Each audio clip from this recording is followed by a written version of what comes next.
production. Yo, what is poppin'? I'm gonna make another video on 3 more habits, because honestly habits are huge, and I noticed a few people really like the first one I made, and I thought, you know what, I habit track a bunch of different habits, so I might as well make another one.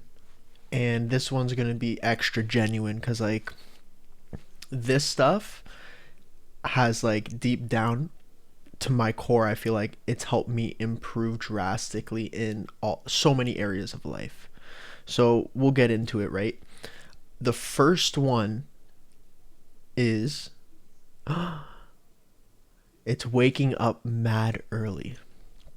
Now, I'm not like one of those dudes who's like I'm not like a Navy SEAL, like wake up and it's every single day. Like, I'm gonna be mad real. I'm human as hell. Like, when I wake up mad early, so I start work at 6:30 in the morning. I wake up at 4:30, so that gives me 2 hours to do things that I can do to better myself, get my day started, make me feel like, I'm in control of the day. I find that 2 hours is perfect enough time to do that. So the reason why I do that is because, oh yeah, what I was saying. On weekends, I like to sleep in, right? Like, if I get to sleep until like 9, 10 a.m. on a weekend, jeez, like that's huge. Like, that is like, I love that. Like, I'll do that majority of the time. But oftentimes I wake up so early during the week, and it's become such a pattern and habit that like on the weekends I'll wake up and it's like 8 a.m. and I'm like, oh well, can't fall asleep now, so let's do something. But yeah, that is huge. And the reason why I started to get into that is because of this book. It's called The Power of Habit by Charles Duhigg.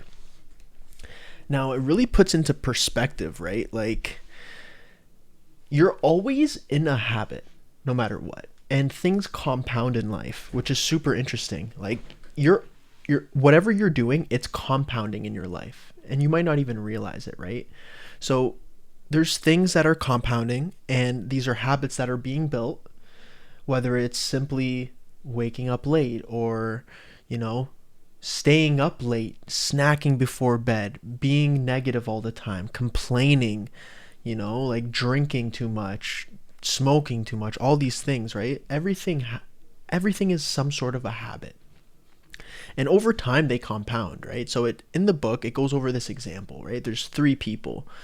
There's one dude who's just completely average. He's, overall happy guy, does what he needs to do, goes to work, and comes back home, lives his life.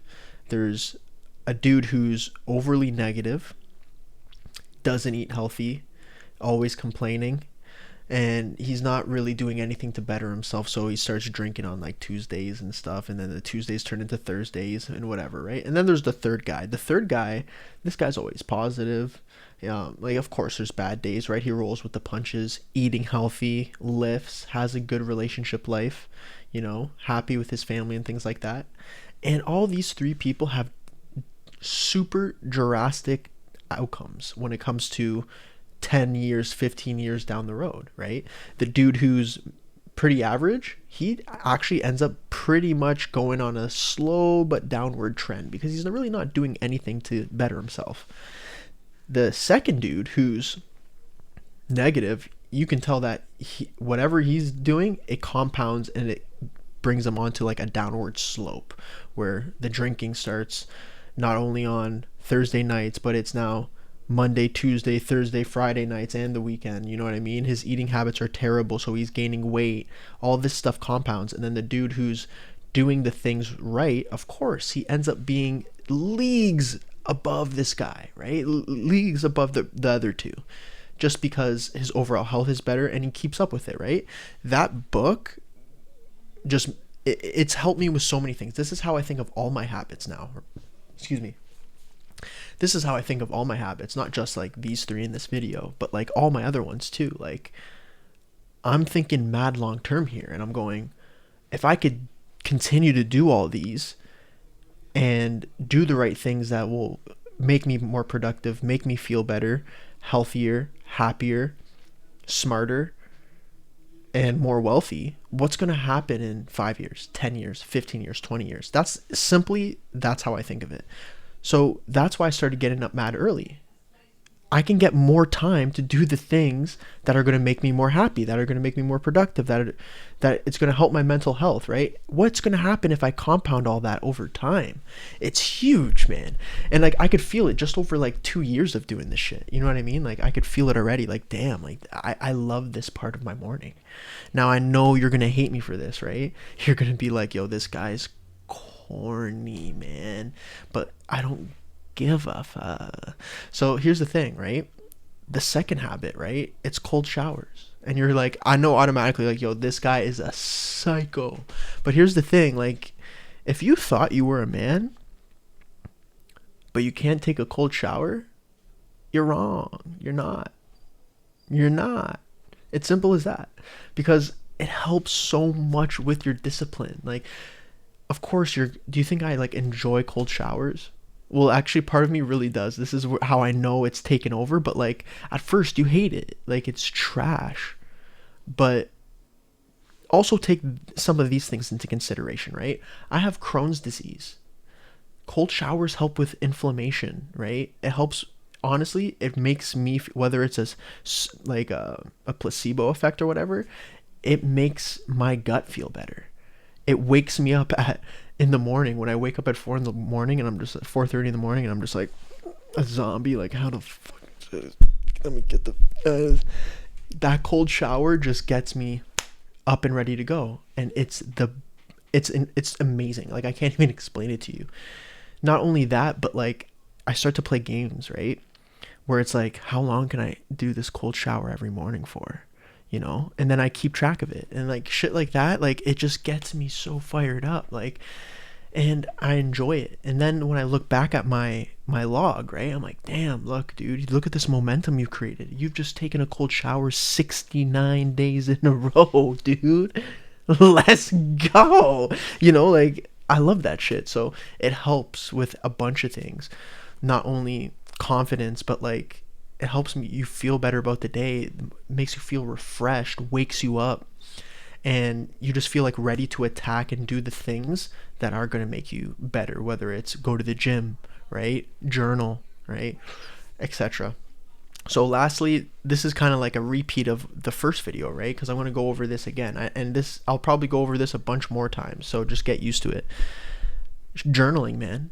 But I'm going to get real specific with it this time. Like, because in the first video I said just journal, right? Journal about anything, and it does help, and you should.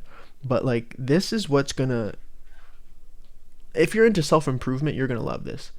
But a lot of people, they've already probably like skipped this part, and they're really not into self-improvement. Those people are probably just gonna stay at, like, you know, where they are for a long time. Think about the compound effect, right? Which means over time, if they're not compounding anything, they're just gonna slowly dip on a downwards slope, right? This, I think personally, has helped me improve across the board in many different areas, and makes me feel better as a person. But I ask myself specific journal prompts on, like, what am I doing wrong that I know I could do better and that I would do better, right? I got this from like a Jordan Peterson video like way back, but I've been doing this for a while, right? What is something that you know you shouldn't be doing, that you do, that you want to change? And you have to be like mad honest with yourself, like straight up. Like, write it down and then read it, right? Write it down, go deep into your own thought, and actually get that feeling, that emotion, those thoughts that, like, you know, they're not always present, but when you make it present and you get them down, read it 2 days later and ask yourself, damn, like, is this true? Because if it is, do the thing that's going to help you, you know, get that negative habit or that negative thing out of your life. Like, I'm telling you, that part of journaling is gangster, boy. Like, it's awesome. Like, the more you do that, you just keep doubling and doubling. Like that Tupac video, you just keep doubling and doubling and doubling till they kill me. Like, that's how it goes. You literally just take away these little negative things, whether it's literally spending too much money, or if it's You know, smoking too much, drinking too much? Is it being negative all the time? Is it complaining? Do you just complain all the time? Then mark it down. Stop complaining. Make it a thing. You know what I mean? Just little things like that. That's a little video today. These tend to go a little bit longer, but hey, man, if you've been watching these and you can make it through the 10 minutes of hearing some random dude yabber, and I'm only 24, right? Like, I got so much more to improve and shit like that. But if you are watching this, I appreciate you straight up. Like, you are a beauty. So thanks for the support, and I'm going to be doing a bunch more of these, so stay tuned. Peace.